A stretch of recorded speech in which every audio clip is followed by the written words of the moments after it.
અરવલ્લી જિલ્લાના મેઘરજ તાલુકાના બેડસ ગામ નજીક 11 કેવી હાઈ વોલ્ટેજ લાઇનનો કરંટ લાગતા એક યુવકનું ઘટના સ્થળે જ મોત નીપજ્યું હતું. આ ઘટનામાં મૃતક યુવકના પિતરાભાઈને પણ ગંભીર ઇજાઓ પહોંચી હતી, જેને લઈ તાત્કાલિક તેને સારવાર અર્થે હોસ્પિટલમાં ખસેડવામાં આવ્યો હતો. આ બંને ભાઈઓ પશુઓ માટે ચારો લેવા ગયા હતા તો મૃતક યુવકની ઓળખ ભાવેશ ભાલજી મીર તરીકે થવા પામી છે. તેને કરંટ લાગતા બચાવવા ગયેલા તેના પિતરાભાઈને પણ વીજ આંચકો લાગ્યો હતો. આ ઘટનાની જાણ થતાં જ મેઘરજ પોલીસ અને વીજ વિભાગની ટીમ તાત્કાલિક સ્થળ પર દોડી આવી હતી તો પોલીસે સમગ્ર ઘટનાની તપાસ હાથ ધરી છે. તો મૃતક પરિવારને તાત્કાલિક સહાય અને ઇજાગ્રસ્તને યુક્ત સારવાર આપવાની માંગ કરવામાં આવી છે. તો મૃતક યુવકના મૃતદેહને પીએમ માટે મેઘરજ સરકારી દવાખાના ખાતે ખસેડવામાં આવ્યો હતો.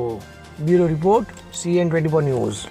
હવે જુઓ દેશ દુનિયાની તમામ ખબરો તમારી આંગળીના ટેરવે. ઉઠાવો મોબાઈલ અને Google Play Store પરથી ડાઉનલોડ કરો અમારી CN24 ન્યૂઝ મોબાઈલ એપ.